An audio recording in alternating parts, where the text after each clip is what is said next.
2005 10వ తరగతి పాస్ అయినటువంటి విద్యార్థులందరికీ కూడా నా శుభాశీస్సులు. గురుతుల్యులందరికీ ఉపాధ్యాయులందరికీ కూడా నా నమస్కారం. ఉపాధ్యాయుల్ని గౌరవించడం అనేటటువంటిది గొప్పదైనటువంటి సంస్కృతి. మీరందరూ గతంలో ఒక బ్యాచ్ వాళ్ళు అలాగే మమ్మల్ని పిలిచారు, సన్మానం చేశారు.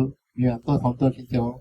ఎందుకంటే మా దగ్గర చదువుకున్న ప్రతి విద్యార్థి కూడా ఒక ఉన్నతమైనటువంటి వ్యక్తిగా ఎదగాలని, ఉన్నతమైన స్థితిలో, మాకంటే ఉన్నతమైన స్థితిలో ఉండాలని మేము ఉపాధ్యాయులు అందరూ కోరుకుంటాం. ఇప్పుడు మా పిల్లలే కాదు, మా దగ్గర చదువుకున్న వాళ్ళు కూడా ఉన్నతమైనటువంటి స్థితిలో ఉండాలని ఆశతోనే మేము పాఠం చెప్పేటప్పుడు కూడా అదే మోటోతో ఉంటాము. మనం ఏంటంటే ముఖ్యంగా మన మాతృభాష తెలుగు. మేము చదువుకున్న రోజుల్లో తెలుగు పుస్తకం చాలా మంచి దృఢమైనటువంటి జ్ఞానం ఇచ్చేటటువంటి విధంగా ఉండేది. కాలక్రమేణా ఆ తెలుగు పుస్తకం తరిగిపోతూ పద్య భాగాలు పోయి సగం పద్యాలతో చాలా బలహీనం అయిపోయినటువంటి టెక్స్ట్. ఈనాడు చూస్తే మరీ బలహీనంగా ఉన్నది అనుకుంటాం.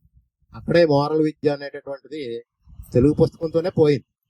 ఇంకా మీరు అదృష్టవంతులు, సంస్కృతం ఉంది. సంస్కృతం ద్వారా కొంత ఒక విజ్ఞానం నేర్చుకున్నారు. మన భారతదేశానికి విజ్ఞాన సరస్వతి ఏంటంటే సంస్కృత భాష.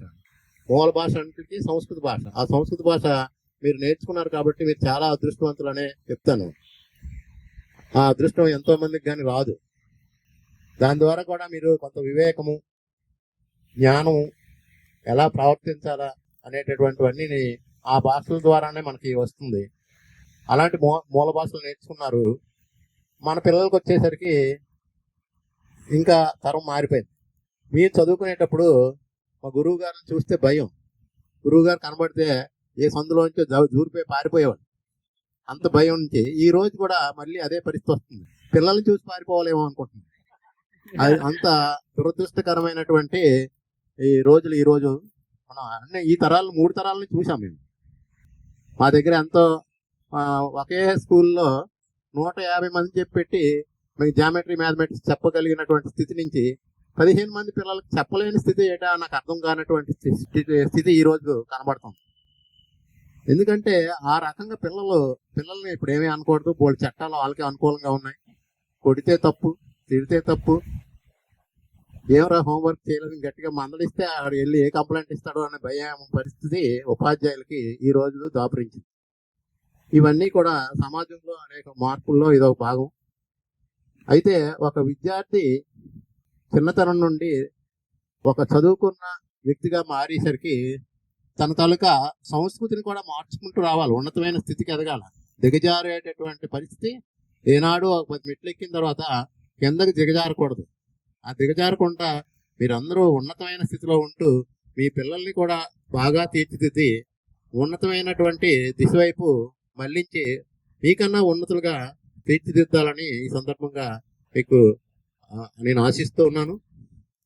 కాబట్టి ప్రతి ఒక్కరూ కూడా మేస్టర్ చెప్పినట్లు ఏ వ్యసనాలకి బానిస అవ్వకుండా తల్లిదండ్రులే కాపాడుకోవాలి. ఎవరు సమాజం పట్టించుకునే పరిస్థితి ఈ రోజు లేదు. తర్వాత ఈ ప్రైవేట్ స్కూల్కి వెళ్ళిపోవడానికి కూడా అది కూడా కొంత కారణం అనుకుంటున్నాను నేను. ఎందుకంటే ఇక్కడ స్వేచ్ఛ ఉంటుంది, ఏ రకంగా ప్రవర్తించవచ్చు, మారిపోవచ్చు. ఆ ప్రైవేట్ స్కూల్లో గదుల్లో బంధించేసి ఆ 12 గంటలు వాళ్ళు అక్కడి నుంచి బయటకు వదలరు. కాబట్టి వాళ్ళకి వ్యసనాలు బారిన పడే అవకాశం తక్కువగా ఉందేమో అని నేను అనుకుంటున్నాను. మన స్కూల్లో ఉండేసరికి స్వేచ్ఛ ఉంటుంది. టైం అంటే టైం టు టైము వదిలేస్తాము. ఆ తర్వాత వీధుల్లో తిరిగి ఆ వీధుల్లో ఆటో వాళ్ళతోని స్నేహాలు చేస్తారు. ఇంకా అక్కడి నుంచి అబ్బాయిలు పాడయ్యే అవకాశం అక్కడే ప్రారంభమవుతుంది. సెల్ ఫోన్లు ఇలాంటి పరికరాలు ఎంతో మంచివే, కానీ దానిలో రెండో కోణం చెడిపోయే అవకాశాలు కూడా ఎక్కువ ఉంటాయి. లిమిట్ జ్ఞానంతో ఉన్న వాళ్ళు ఆ సెల్ ఫోన్లో చూడకూడదు చూసి ఆ తర్వాత సమాజంలో పనికిరాని పెదవులతో స్నేహాలు చేసి గంజాయిలు లాంటివి నేర్చుకొని ఎంతోమంది కుటుంబాలు చెడిపోతున్నాయి. చాలామంది తల్లిదండ్రులు కూడా వాళ్ళ వలన ఈ రోజు 2 పిల్లలే ఉంటున్నారు. కాబట్టి ఒకరు పాడైపోయిన ఆ తల్లిదండ్రులు కూడా ఎంతంత వేదన ఉండడం లేదు. ఆ వేదన వర్ణించలేము. కాబట్టి పిల్లల్ని మీకు ఎవరైనా 2 ఉంటారు కాబట్టి ఆ 2 చాలా జాగ్రత్తగా తల్లిదండ్రులు, ముఖ్యంగా తల్లి కొడుకుల్ని బాగా జాగ్రత్తగా చూసుకొని మంచి అవకాశం ఆడవాళ్ళకే ఉంటుంది.